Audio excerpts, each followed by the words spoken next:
Welcome to Jurassic Park.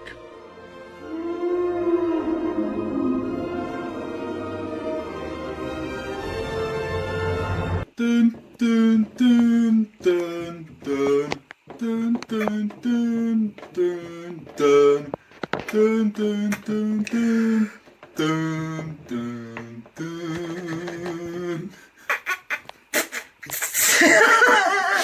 We're gonna make a fortune with this place. Well, wasn't that fun? I'm going to be like this for the whole review, just decided. What a commitment to make for no fucking benefit at all. I'm Reg. I'm some idiot who's trying to mimic a T-Rex. And this is a show that we're calling CinéBelch. because it's where we watch films and then afterwards we talk about the films. You get the idea. Episode this one. Yeah, it's obvious what the film is, right? I mean, Billy and the Clonosaurus. that's correct.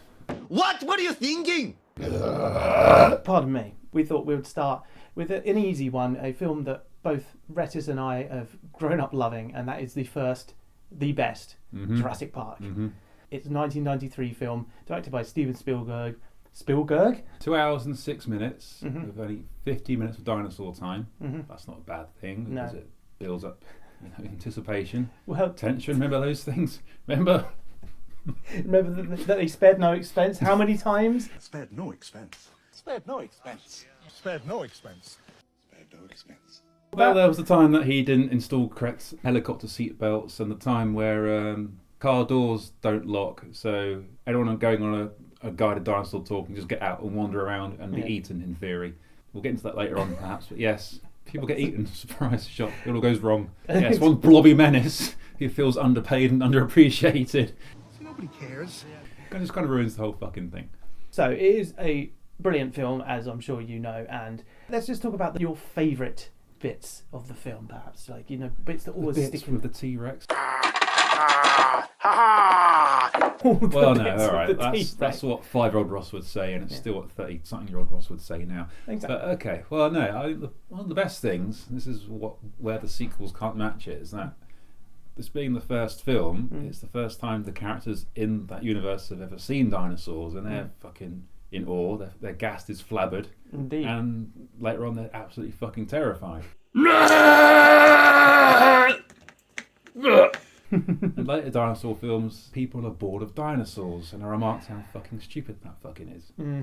If they're bored of dinosaurs, what? Yeah, well, why should the audience really give a shit then? You know, it's exactly. silly. That's why they resort to silly hybrid mutant dinosaur things that look like fucking penises. D-Rex, you know what the D stands for.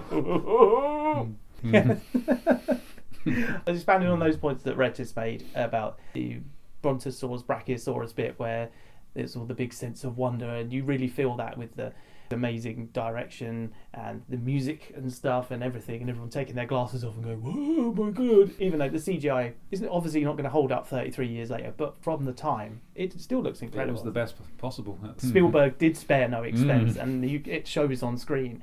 And it's about how you use the CGI. All the shots are like the way they're composited. It all just adds up to just something just really wonderful. They move in herds. And of course, all the scenes where it needs to get scary, like pretty much any scene involving a scary dinosaur, especially the raptor scene in the kitchen toward the end. That's just a masterclass in how to shit pant. And the water scenes, the water rippling, gradually louder and louder, the distant booming. Yeah, there's just all just... everything that Spielberg learned from his earlier films like Jaws and whatnot, and then he's just poof right in the cinema, absolute cinema. Something, yeah. It makes it look like you're being sarcastic because you're doing that. Absolute cinema. There are some slightly weaker points to the film, such as how is the entire park relying on one overweight guy with money problems. He's saying he spared no expense, except for the areas where that's not true at all. I think by the end John Hammond learns his lesson. I liked when Dr. Grant says, After careful consideration, I've decided not to endorse your park. Yeah, neither can I. His heart was in the right place, but it was like, oops, I made a big fucking mistake, and now I must, what's the word? Eat my humble egg on my face words. Yes. He took that dinosaur egg, and then he ate it, and then he got some on his face, and then he was like, I could offer him a nice egg in this trying time. They found too many eggs, and that was part of the problem. It's like, because life... found a way. And I'm still not clear what Ian Malcolm's profession was. Just a wisecracking greaser, Yes. pretty much. It's just so funny at that one scene where he's just laying there with just like his shirt open, like To get that female audience. when the phones go back on. John Hammond goes up to the phone. He's putting the blanket over his lap, and Jeff Goldblum goes, oh, like that. It's like, what did they just do? What the hell are you two doing in there? Giggity. Well, you know, he seems like a very His boner will never go extinct. There's not much to dislike about the film, if I'm quite honest, apart from the comedy banana slip noise. Oh yeah.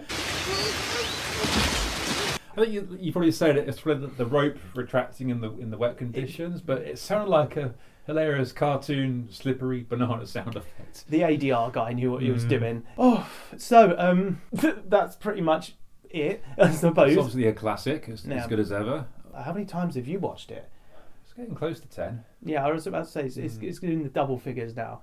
And last time I watched it before this was in 2022. We watched all of them up until the one was released in 2022. Dominion. It was Dominion. Yeah. I saw that at the cinema. I think that's why we watched all of them up to that point, so we could go into the cinema with the full backlog of very uneven films from the second. World is better, and Fallen Kingdom's worse again, and Dominion's worse again.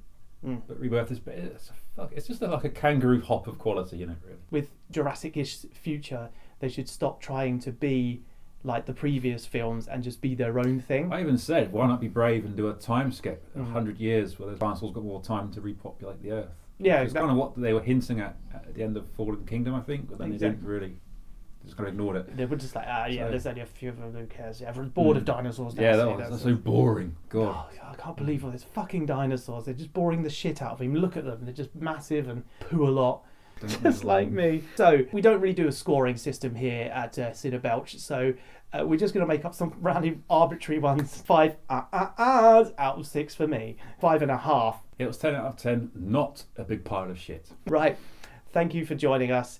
Our inaugural first episode of CinéBelch, and I'm sure it won't be the last. I've been Reg.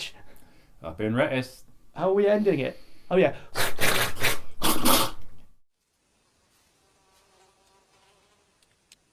That is one big pile of shit.